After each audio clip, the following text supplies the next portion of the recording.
Hi, good morning, good day. Hope that you are doing great. So the question is that why uh, South African spaza shop are doing poorer than the Somalian spaza shop? Because I think that is the one of the questions that we supposed to answer. Why they are doing better than South African spaza shop? Because whenever they come into the place, what will happen is that the South African spaza shop will go down, or they will close, or they will end up renting.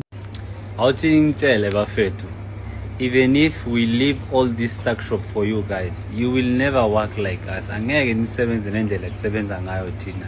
Never. That's one thing. Another thing, you will never support each other. Nina nifuna indawo nje nizoza nithenge and then nithukane nithi hello my friend, hey wena Futsek, hey wena Masimba, hey wena Masaka, and then you buy. You can never give respect and money at the same time. You know, there was once I asked this guy why he doesn't respect Them out to Somalian or Bangladesh people. So why is that happening? One of the things is that many of South African sponsorship owners are solo owners. They do not have any collaboration with other sponsorship. You see, this is what I want us to talk about in this video.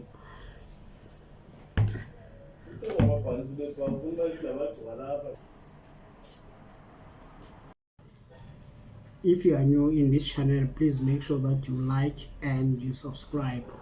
So I want to fix this. So one of the things that these guys are very good in doing is securing supply chain. How do they secure supply chain, a good supply chain? What they do, they combine together, and then when they go to buy in bulks.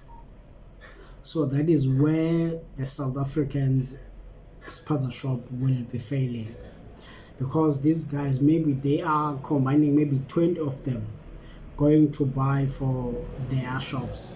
So when they go to buy, what is going to happen is that they gonna get a very good discount.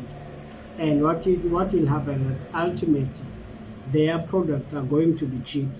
And then it is easy for us to say that they are selling fake goods. If they are selling fake goods, it will be clear that a South African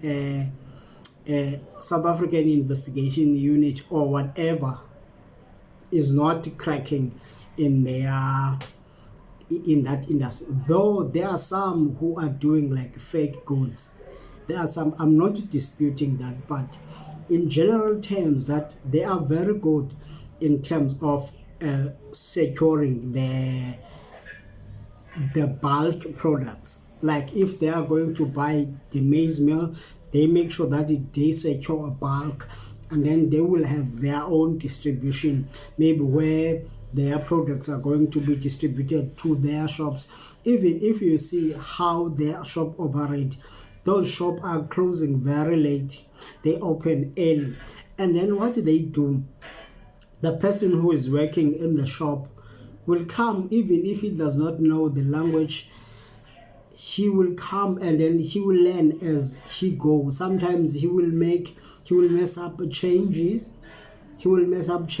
So I think that we as South African is one of the method that we have to learn about them.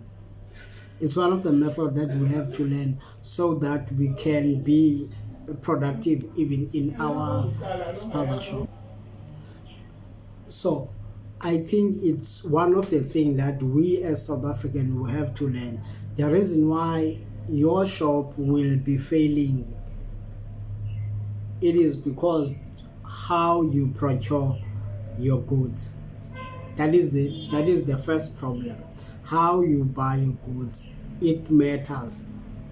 These guys are buying in bulk. That is what make their own spaza shop to be very great.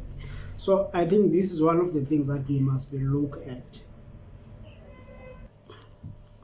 So that will be the great factor that is making South African spaza shop to fail.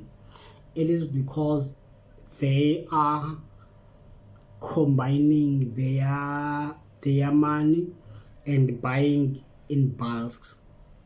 So we as South Africans, we tend to operate our spaza shop solo. And then one of the things that when you arrive in the spaza shop that is owned by South Africans, you will find out that the things are more expensive. Even the same thing that we are going to buy in that spaza shop. For example, let me make an example. For, let's say, a switch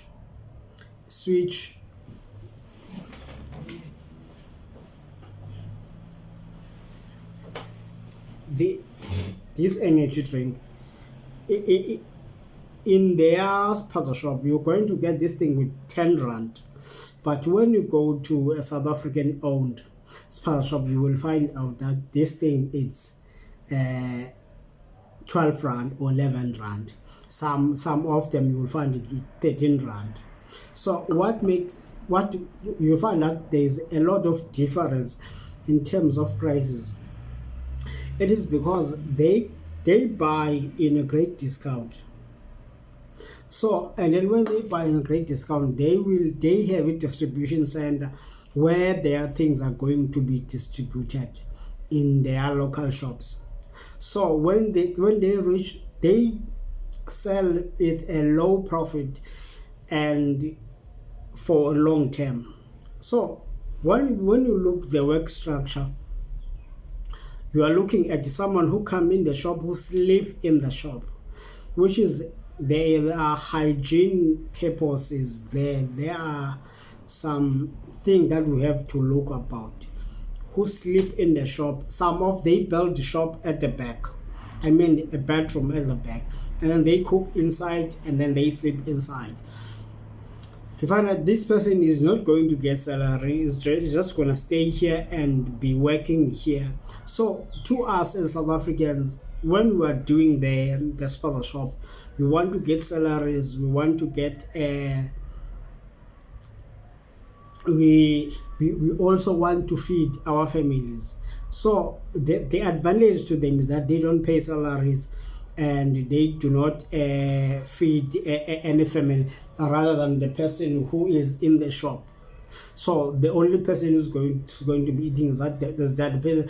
But they, and some of them, they bring grocery for that person in order for him to cook, so that he will not eat on the stock, in order for him to cook for himself and to do things for himself. For the whole day he's working in the shop.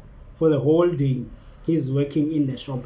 I think if we can be able to try to make this model work, even if government is paying us, we have to employ, I think that if you can bring it, the business, in the family structure, where we're going to work as a family in the business, where we're going to be working as a family, so that we will see how we are going to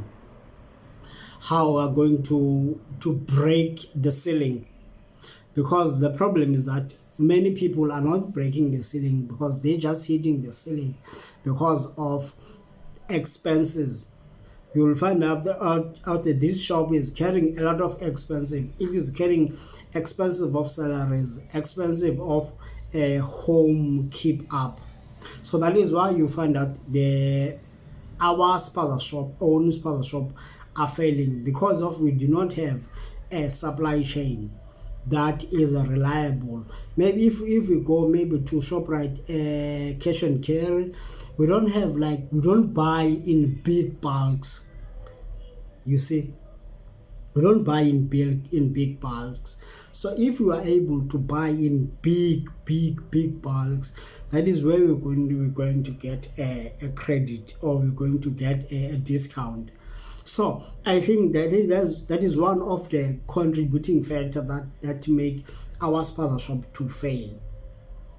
It's because our spaza shop we depend on them in order to keep up with the family, in order to pay things for the family, you see. So their own Spaza shop, they do of like centralization of some sort, because they pull money together and do this Spaza shop, and then when these Spaza shops are making profit, they do a lot of Spaza shops. That is why we find out that we are not able to compete with them. It is hard to compete with them because we do not have our own supply chain, or we don't have a group that we have a supply chain. For example, there is this thing that is called Igobus,